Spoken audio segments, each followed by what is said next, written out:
श्रोते हो नमस्कार. सन 2026 आरंभ झालाय. वर्ष चालली चालली कुणासाठी ना थांबली. भिंतीवरचं जुनं कॅलेंडर काढून नव्या आशा उमेदीसह नवीन कॅलेंडर भिंतीवर लावण्याची वेळ आली. आपण सर्वांनीच हे लावलेलं असणारच आहे. प्रत्येकाच्या मनात हे सर्व करत असताना एक कुतूहल असतं की गतवर्षीच्या बऱ्या वाईट अनुभवाच्या अनुषंगानं हे वर्ष कसं असेल असा सर्वांनाच प्रश्न पडलेला असतो. त्याकरिताच हा व्हिडिओ आहे. अगदी संक्षिप्त स्वरूपात आहे पण माहितीपूर्ण असा हा व्हिडिओ मी आपल्या समोर 12 राशी मेष ते मीन या 12 राशींचा हा व्हिडिओ सादर करत आहे. श्रोते हो, अर्थप्राप्ती, करिअर, आरोग्य या दृष्टीनं किंवा त्या राशींना 7.5 या दृष्टीनं हे वर्ष कसं असेल हे आपण या व्हिडिओच्या माध्यमातून पाहून घेऊया. मी ॲस्ट्रोलॉजर सूर्यकांत मुळे या यूट्यूब चॅनलच्या माध्यमातून आपल्या समोर हे सर्व मांडणार आहे. आपण अद्याप जर चॅनलला सबस्क्राईब केलेलं नसेल तर जरूर करा. श्रोते हो, हे वर्ष मेष ते मीन या राशींच्या श्रोत्यांना कसं असेल हे मी विस्तृत स्वरूपात सांगणार आहे. सर्वप्रथम आपल्याला नूतन वर्षारंभीच्या हार्दिक हार्दिक शुभेच्छा. हे वर्ष आपल्यासाठी आनंदाचं, सुखासमाधानाचं व भरभराटीचं जावं. श्रोते हो, सुरुवात करूया मेष राशीपासून. मेष राशी राशीचक्रातील प्रथम क्रमांकाची राशी मंगळाच्या मालकीची आहे. या राशीच्या लोकांमध्ये अनेक कलागुण दडलेले आहेत. यापैकी सक्षम नेतृत्व करण्याची कला या लोकांमध्ये असते. एक ऊर्जावान रास आहे. बऱ्या वाईट परिस्थितीला सामोरे जाण्याची एक नैसर्गिक शक्ती यांच्यात असते. श्रोते हो, मेष राशीला सध्या शनिदेवाची 7.5 चालू आहे हे अधोरेखित करून सांगावं लागेल. पण हे असं जरी असलं तरी शनिदेव हे न्यायाधीश आहे. ते तुमच्या बऱ्या वाईट कार्याचा लेखाजोखा लक्षात घेऊन न्याय देणारे असतात. आपलं कर्म चांगलं असेल तर नक्कीच शुभफळ आपल्याला मिळणार आहे. व्यवसाय, करिअर, उद्योगधंदे या बाबतीत काही महत्वपूर्ण निर्णय घ्यायचे असतील तर तुम्ही या काळामध्ये बिनधास्तपणे ते घेऊ शकता. त्यातल्या त्यात जानेवारी ते मध्य एप्रिल हा जो काळ आहे हा काळ धाडसी निर्णय घेण्यासाठी फार उत्तम काळ मानला गेलेला आहे. भागीदारीबाबत मात्र थोडंसं जपून, तशीही आपल्या राशीस नेहमी करतात भागीदारी ही टाळायला पाहिजे. आणि त्यातल्या त्यात आता 7.5 आहे तर भागीदारीबद्दल आपण महत्वपूर्ण निर्णय घ्या. नवीन भागीदारी करू नका, जुनी असलेली ती चालू ठेवली तर चालेल. मे ते सप्टेंबर पर्यंत कामाचा ताण थोडासा वाढणार आहे. पण मी पहिल्यांदाच सांगितलं की आपली राशी ऊर्जावान असल्यामुळे आपण तो कामाचा ताण सक्षमपणे पेलू शकाल आणि यशस्वीपणे ते कार्य पार पाडू शकाल हे मी निश्चितपणे सांगू शकेन. यापुढे ऑक्टोबर पासून ते डिसेंबर पर्यंतचा काळ हा वर्षभर केलेल्या कामाचं फळ देणार आहे, शुभफळ देणार आहे. नोव्हेंबर महिन्यात एक स्थैर्य प्राप्त होणार आहे. 7.5 असली तरी देखील ती कठीण नाही. करिअरच्या दृष्टीने देखील हा काळ महत्वपूर्ण आहे. विद्यार्थ्यांसाठी शुभफलदायक आहे. आर्थिक दृष्ट्या थोडी ओढाताण होणार आहे. जमीन, जायदाद, भूमी या खरेदी विक्रीतून मोठे लाभ होणार आहे. अनावश्यक खरेदी विक्री करणं मात्र आपण टाळावं. उगाचच खर्च करणं टाळावं. वैवाहिक जीवनात संबंध मधुर राहतील. फक्त राशीच्या तामसी गुणांवर नियंत्रण ठेवा. अति बोलणे टाळा. तामसानं क्रोधानं बोलणं टाळा. अविवाहितांना विवाहाच्या संधी उपलब्ध होतील. इच्छित जोडीदार मिळेल. आरोग्याच्या दृष्टीने मात्र हे वर्ष तुमच्यासाठी चांगलंच आहे. घरात वृद्धांच्या आरोग्याची काळजी आपण घ्यावी. शनिदेवाची उपासना, मारुतीची उपासना ही आपण करावी. किमान रोज एक वेळा शनी स्तोत्र आणि हनुमान चालिसाचा पाठ करावा. आता आपण वळूयात द्वितीय क्रमांकाच्या राशीकडे, ती म्हणजे वृषभ राशी.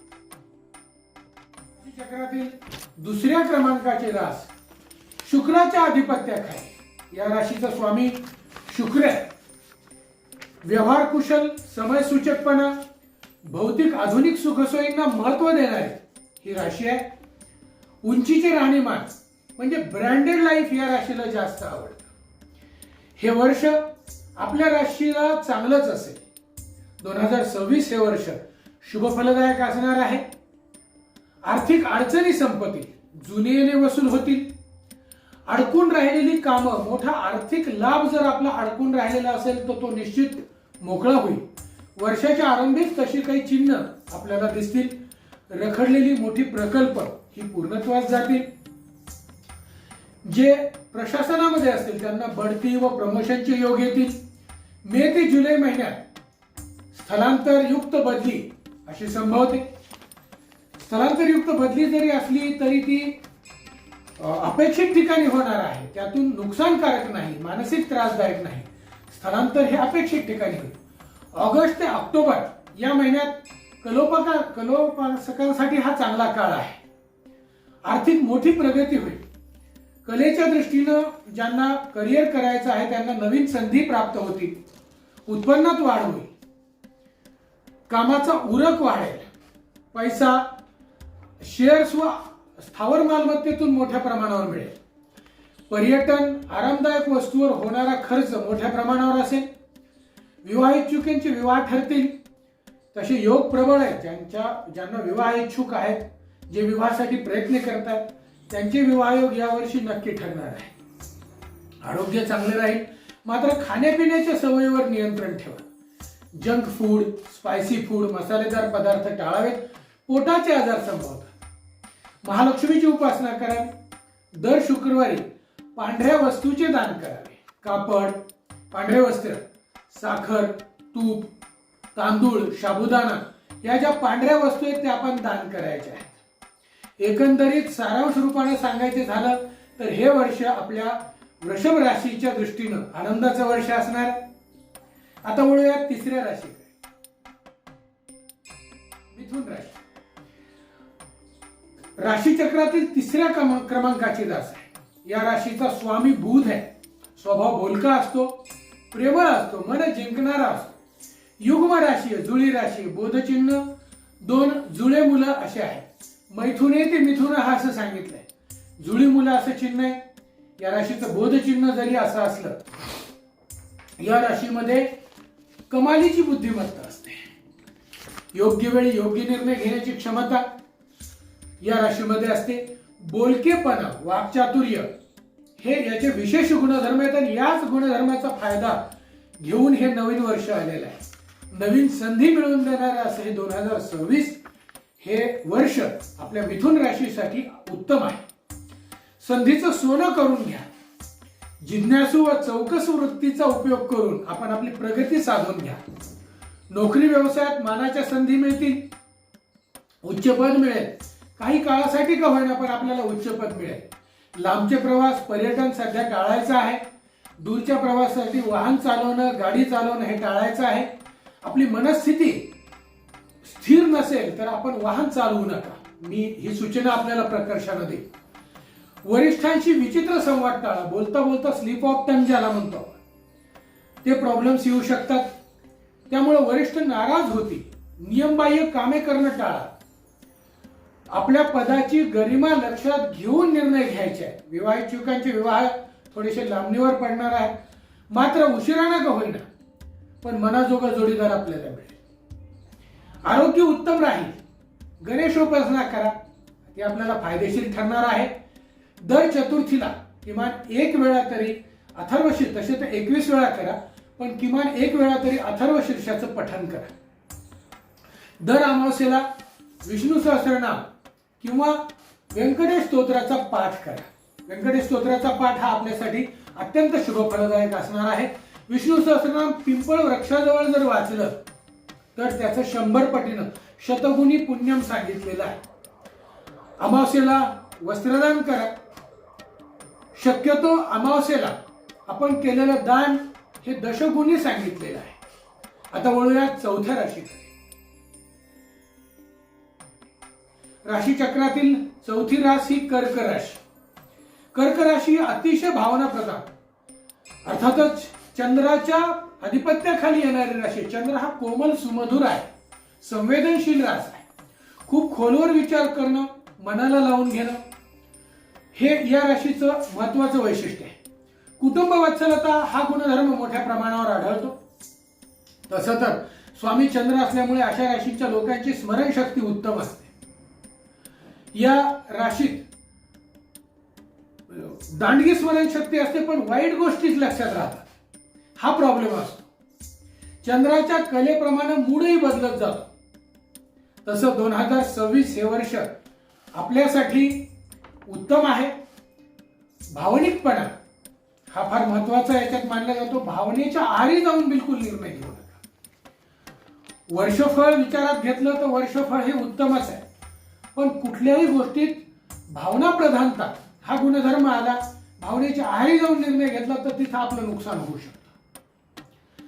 विद्यार्थी वर्गाला अपेक्षित यश देणारा हा काळ आहे. विद्यार्थी वर्गांसाठी काही नवीन संधी उपलब्ध होतील. अपेक्षित ठिकाणी शिक्षण घेण्याची योग येतील. गृहिणींना गृहोद्योग चालू करण्याच्या संधी, सुवर्ण संधी मे जून जुलै या महिन्यात निश्चित मिळणार आहे. मे जून जुलै या महिन्यात स्वप्न साकार होतील. नोकर वर्गास मात्र वरिष्ठांकडून थोडासा त्रास होईल. कोंडीत पकडलं जाण्याची योग आहे, म्हणून अति बोलणे टाळावे. व्यापारी वर्गास शुभफलदायक काळ आहे. जुने येणे वसूल होतील. उत्पन्नाची साधनं उपलब्ध होतील. या वर्षात उत्पन्नाची साधनं ही आर्थिक स्रोत ही भक्कम होणार आहे. विवाहितांना योग्य उत्तम योग आहेत. चांगले जोडीदार मिळतील. चांगल्या संधी उपलब्ध होतील. आरोग्य ठीकठाक राहील. तब्येतीची काळजी मात्र आपण घ्यावी. राहू प्रभावित वर्ष असल्याने आपण भगवान शंकराची यथाशक्ती उपासना करावी. महाशिवरात्रीला दुग्धाभिषेक करावा. दुधामध्ये उसाचा रस टाकून अभिषेक केल्यास त्याचं पुण्य शतगुणी आहे. सातूचे दान, गव्हाचे दान हे आपण करावेत. आता वळूया 5व्या राशीकडे. सिंह राशी. राशीचक्रातील 5व्या क्रमांकाची राशी. नावाप्रमाणे सिंह राजस, न्यायनिष्ठुर, प्रामाणिक असे या राशीचे गुणधर्म आहेत. यथाशक्ती आपण आपल्या बुद्धिप्रामाण्यवादाचा वापर करून, सत्यवादीपणाचा वापर करून या वर्षामध्ये लाभ प्राप्त करून घ्या. सत्यवादी, स्पष्ट वक्ते असे या राशीचे गुणधर्म आहेत. राशीला तर्कशक्ती खूप छान असते. निर्णय क्षमता उत्तम असते. योग्य वेळ पाहून औचित्य साधून निर्णय घेण्याची कला या लोकांच्या अंगामध्ये असते. सन 2026 हे याच कला गुणांचा फायदा देणारं वर्ष आहे. वर्षारंभी जानेवारी फेब्रुवारी या महिन्यात आपल्यावर काही नवीन जिम्मेदाऱ्या येण्याची योग आहे. आपण त्या जिम्मेदाऱ्या सक्षमपणे पार पाडू शकाल हे मी आपल्याला सांगू इच्छितो. तशी तर आपली प्रगती ही द्रुतगतीने होणार आहे. प्रगतीची नवीन वाट आपल्यासाठी मोकळी होणार आहे. वास्तुयोग ज्यांना अपेक्षित आहे त्यांच्या घराची स्वप्न पूर्ण होणार आहेत. या वर्षात वास्तुयोग प्रबळ आहे. गुप्त हितशत्रूंचा त्रास मात्र नक्की होईल, पण मी प्रथमच सांगितले की आपण सिंह आहात. आपण त्या शत्रूंचा निकराने पराभव करू शकाल अशी धमक आपल्यामध्ये आहे. आरोग्य थोडंसं बिघडू शकतं. नसांचे आजार, सांधेवात, श्वासविकार हे या वर्षात संभवतात. पर्यटन टाळायचं आहे. अनाठायी ठिकाणी होणारे खर्च हे टाळायचे आहे. विवाह इच्छुकांचे विवाह ठरतील, मात्र स्वभावात अति बोलणे असल्यामुळे वैवाहिक जीवनात ह्या अति बोलण्यामुळे ताण होऊ शकतो. त्यामुळे बोलणं टाळा. सूर्याला अर्घ्य देणे, गायत्री मंत्र म्हणणे याचं जप अनुष्ठान आपण करू शकता. स्त्रियांनी दुर्गा उपासना करावी. दुर्गा कवच वाचावे. एकंदरीत शुभफलदायक वर्ष आहे. आता वळूया कन्या राशी. राशीचक्रातील 6व्या क्रमांकाची रास. बुधाच्या आधिपत्य खालीच आहे, पण असे लोक कन्फ्युजड माइंड असतात. प्रत्येक गोष्टीचं पृथक्करण करण्याची यांना सवय असते. अनालिटिकल नेचर असते. एखादा गूढ विषय असेल तर त्याचं आधी विश्लेषण करून घेतात. विश्लेषणात्मक स्वभाव असतो. मेहनतीपणा असतो. सेवाभावी वृत्ती असते. यश, कार्यक्षमता हे या नवीन वर्षामध्ये आपल्याला मिळणार आहे. संधी प्राप्त करून देणार हे 2026 हे वर्ष आपल्याकरिता अतिशय शुभफलदायक आहे. आपल्याला परिवर्तनशील अशा स्वभावाचा या फायदा होऊ शकतो. आपली प्रगती होणार आहे. प्रगती द्रुतगतीने होणार आहे. प्रत्येक गोष्टीत चिकित्सा व बारकाई यामुळे आपल्या हाताखालचे कर्मचारी, अगदी कौटुंबिक सदस्य सुद्धा वैतागतील. ऑगस्ट महिना हा मोठे लाभ देणारा आहे. कला क्षेत्रातील लोकांना याचे मोठे लाभ होतील. संगीत क्षेत्रातील लोकांना मोठ्या संधी प्राप्त होतील. बचत करायला शिका. आवश्यक ठिकाणी खर्च जरूर करा, मात्र अनाठाई खर्च टाळा. आपल्या भावना शुद्ध असतील, पण समोरच्याकडून त्या भावनांचा विचार होईलच याची अपेक्षा करू नका. प्रामाणिकपणा आपल्यामध्ये असल्याने नातेसंबंध मात्र दृढ होतील. आरोग्य उत्तम राहील. किरकोळ स्वरूपाचे अपचनाचे आजार संभवतात. उपवर मुलामुलींचे विवाह ठरतील, मात्र योग्य ती खबरदारी आपण घ्यायची विवाह ठरवतात. प्रभू रामचंद्राची उपासना आपण करावी. दररोज शक्य झालं तर श्री सार्थ रामरक्षा स्तोत्र आपण वाचावं. बुधवारी गाईस मूग, गुळ, हिरवा चारा दान द्यावा, चारावा. फकीरास बुधवारी किंवा गुरुवारी गोड भात अर्पण करून हिरवे वस्त्र नक्की अर्पण करा. राशी चक्रातील 7व्या क्रमांकाची रास तूळ रास. आता या तूळ राशीबद्दल आपण माहिती घ्यायची. तौलनिक स्थिती म्हणजे तराजू हे तूळ राशीचं बोधचिन्ह आहे. अर्थात तराजू म्हणजे काय? संतुलन करणार. एक पारडे खालीवर असल्याला आपल्याला जमतं का? नाही. दोन्ही पारडे बरोबर असल्यानंतरच आपण माप पदरात घेतो. संतुलन करणारा असं तराजू या राशीचं बोधचिन्ह आहे. तूळ व्यक्ती खूप पंक्च्युअल असतात, आत्मसंयमी, शिस्तप्रिय असतात. समतोल राखण्याच्या नादामध्ये अनेक संधी सुद्धा हातून जातात, पण तत्वाशी या राशी तडजोड करत नाहीत. बरं, या राशींना हे वर्ष अत्यंत सुखदायक आहे, पण थोडासा मनस्ताप देणार आहे. व्यावसायिक संधी उपलब्ध करून देणार आहे. व्यावसायिक संबंध सुधारतील. नवीन व्यवसायाची नांदी या वर्षात रुजणार आहे. भागीदारीतून मोठे लाभ संभवतात. वकील, सल्लागार अशा बुद्धिजीवी लोकांना, ज्यांचं फक्त बुद्धी हे भांडवल आहे, बुद्धिजीवी लोकांना उत्कृष्ट फलदायक वर्ष आहे. कार्यकुशलता, कार्यप्रवीणता या गुणधर्मामुळे आपण गौरव व आदरास पात्र व्हाल. वर्षाच्या अखेरीस म्हणजे नोव्हेंबर डिसेंबर महिन्यात मोठे आर्थिक लाभ होणार आहे. सामाजिक धार्मिक क्षेत्रात काम करणाऱ्या व्यक्तींचे नावलौकिक वाढेल. वैवाहिक जीवनात आनंद व सुखसंवाद निर्माण होणार आहे. अविवाहितांना विवाहिताच्या संधी उपलब्ध होतील. आरोग्य उत्तम राहील. आरोग्याच्या बाबतीत फार मोठ्या काही गोष्टी नाहीत. सर्दी, खोकला, थंडी, ताप, व्हायरल एवढ्या छोट्या छोट्या गोष्टी आपल्याला भेडसावतील. मायग्रेन पेन सारखे विकार, मूळव्याध, उष्णतेचे विकार काही प्रमाणात संभवतात. आता वळूया वृश्चिक राशी. 2026 हे वर्ष आर्थिक सुबत्ता देणारं वर्ष आहे. मोठे लौकिक, नावलौकिक प्राप्त करून देणारं वर्ष आहे. कामाचा उरक हातून अनेक उल्लेखनीय कार्य घडतील. नोकरीत अपेक्षित बदल, बढती, प्रमोशन, पगारवाढ हे होणार आहे. धाडसी, मेहनती स्वभावामुळे व्यक्तिमत्व उजळून निघेल. एप्रिल ते जून महिन्यात अनपेक्षित धनलाभ होतील. शेअर्स याच्यातून काही आर्थिक धनलाभ, मोठे जमीन जायदाद यामधून होणार आहे. आरोग्य जपावं लागणार. त्वचा रोग, उष्णतेचे विकार संभवतात. हातापायाची आग, जळजळ होणं, ज्यांना जळवात आहे त्यांना मोठा त्रास होऊ शकतो. डोळ्यांना इजा होण्याची भीती आहे. विवाहितचुकांचे विवाह ठरतील. मारुतीची सेवा करावी. घोड्यास चणे द्यावेत. दर अमावस्येला कबुतरांना किंवा पक्ष्यांना दाणे टाकावे. आता वळूया 9व्या क्रमांकाची रास, धनुराशी. राशी चक्रातील 9व्या क्रमांकाची राशी गुरुच्या आधिपत्याखाली. धनुर्धारी पुरुष या राशीचं बोधचिन्ह आहे. न्यायप्रियता, आशावादी वृत्ती, दैववादी वृत्ती, धार्मिक कार्याची आवड या लोकांना खूप असते. सध्या या राशीला थोडीशी पनोती आहे, हे विसरून चालणार नाही. पनोती असल्यामुळे संमिश्र फलदायक वर्ष असणार आहे. 2026 हे वर्ष निश्चित संमिश्र फलदायक असणार आहे. अति बोलण्यामुळे आपण फसू शकतो. एखाद्याला वचनं, आव्हानं, शब्द देताना फार काळजीपूर्वक द्यावे. 2026 वर्षात काही चढउतार संभवतात. मानसिक समतोल ढळू शकतो.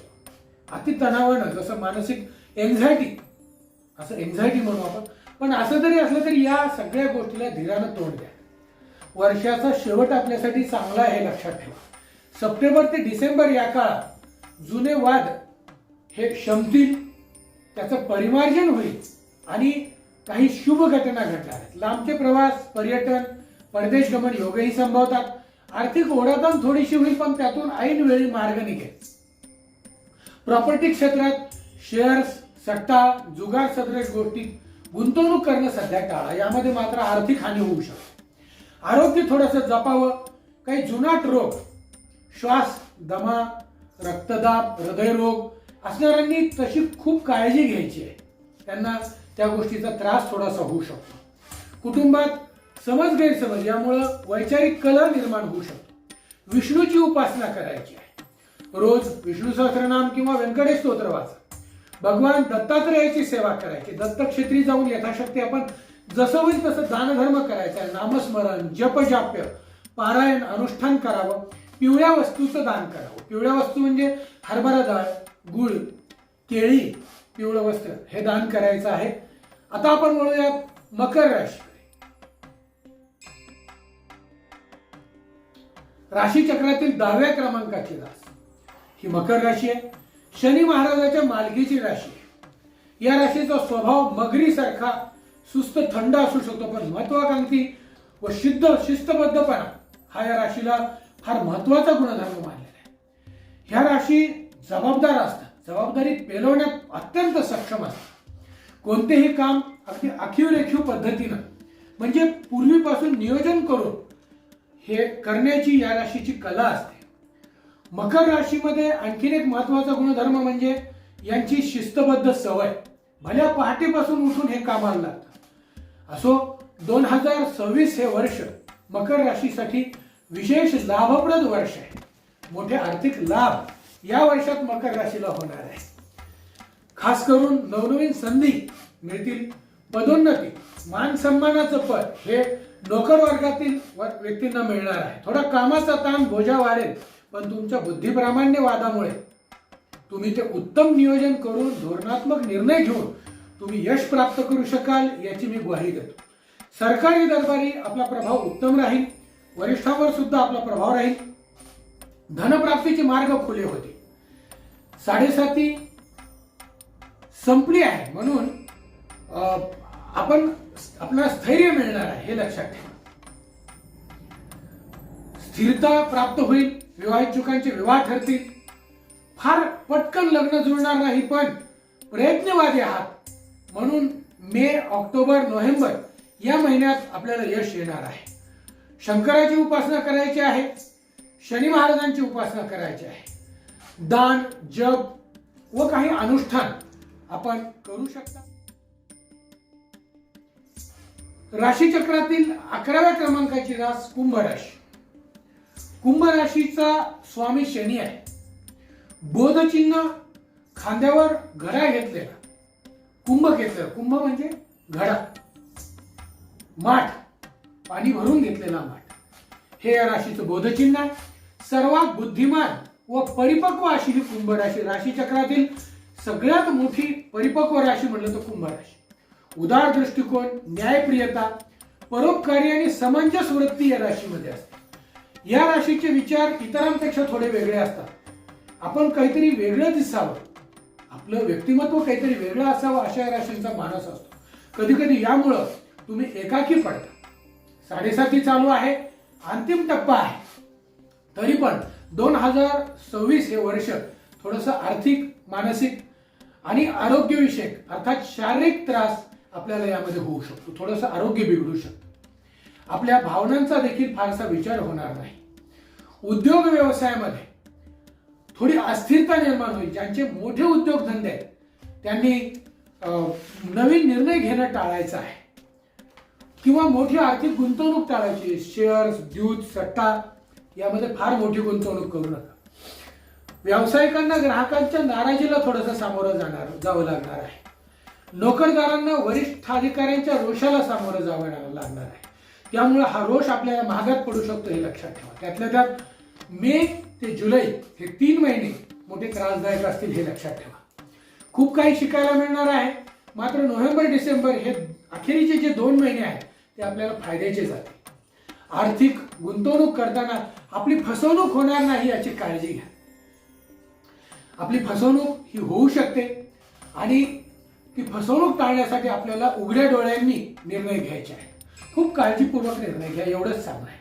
कोणत्याही बाबतीत भावनेचा बळी ठरू नका की हा आपला आहे, तो आपला आहे, अशा भावना ठेवून अजिबात निर्णय घ्यायचे नाही. विवाह इच्छुकांना थोडासा प्रतिकूल काळ आहे. विवाह थोडेसे लांबणीवर पडतील. काळ्या मारुतीची आपण सेवा करावी. काळ्या मारुतीला तिळाच्या किंवा शेंगदाण्याच्या तेलाचा दिवा लावणे, वर्षभरातून किमान एक वेळा शनिप्रदोष या दिवशी शनी महाराजांना तैलाभिषेक करावा. शनीचे 3.5 शक्तिपीठ आपण करावे. आरोग्यविषयक प्रश्न थोडे सतावतील, नवनाथ ग्रंथाचे पारायण करावे. प्रतिकूल वर्ष जरी असले तरी देखील आरोग्यविषयक चिंता मात्र थोड्याशा आता शेवटची राशी मीन राशी, राशीचक्रातील 12व्या क्रमांकाची राशी. ही राशी गुरुच्या मालकीची आहे. स्वभाव चंचल, हळवा पण प्रामाणिक असतो. असे व्यक्ती मनाचे मोकळे असतात. अशा व्यक्तींच्या मनामध्ये कुठलंही काळबेरं नसतं. भावना प्रधान असतात. जे काही असतील ते स्पष्टपणे बोलून मोकळे होणार.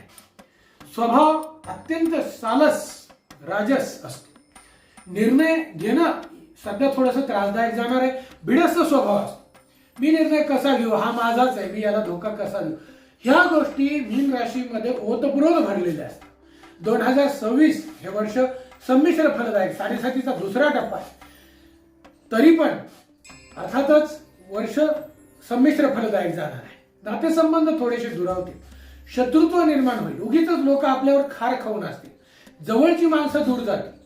उतावीळ निर्णय नुकसानकारक ठरतील. उतावीळ निर्णय बिलकुल घेऊ नका. शांत संयमी वृत्तीने निर्णय घ्या. 7.5 आणि 4था गुरु यामध्ये वर्ष संमिश्र जाणार आहे. एखाद दुसरं काम होईल पण बहुतांश कामे रखडतील हे लक्षात ठेवा. त्यातून मानसिक त्रास होणार आहे.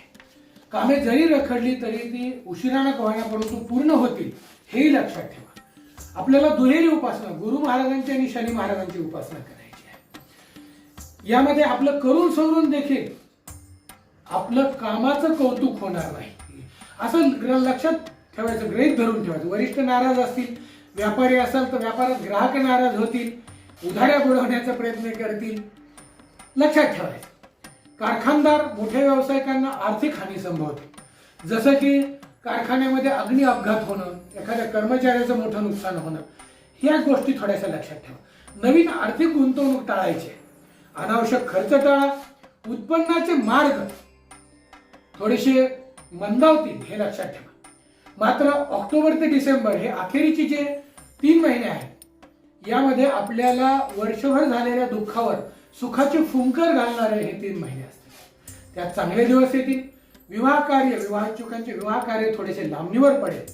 4था गुरु आणि शनी यामुळं ठरलेला विवाह मोडण्याची भीती असते. त्यामुळं विवाह जुळवून जास्त दिवस ठेवू नका, लांबणीवर ठेवू नका.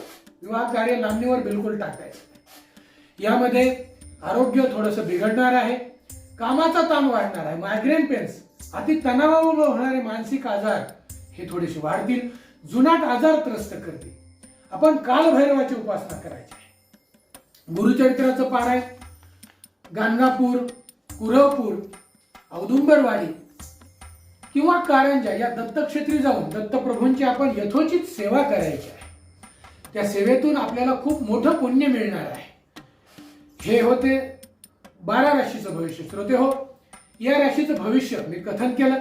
2026 हे वर्ष आपल्या सर्वांनाच आनंदाचे, भरभराटीचे, सुखासमाधानाचे जावो ही गजाननाच्या चरणी प्रार्थना. आपल्याला आणखी काही शंका असतील तर ते आम्हाला आपण जरूर फोन करून विचारू शकता. व्हिडिओ कसा वाटला याबद्दल आपण कमेंट बॉक्समध्ये आपल्या प्रतिक्रिया जरूर नोंदवा. आपणा सर्वांना नूतन वर्षारंभीच्या हार्दिक हार्दिक शुभेच्छा. धन्यवाद. जय श्रीराम.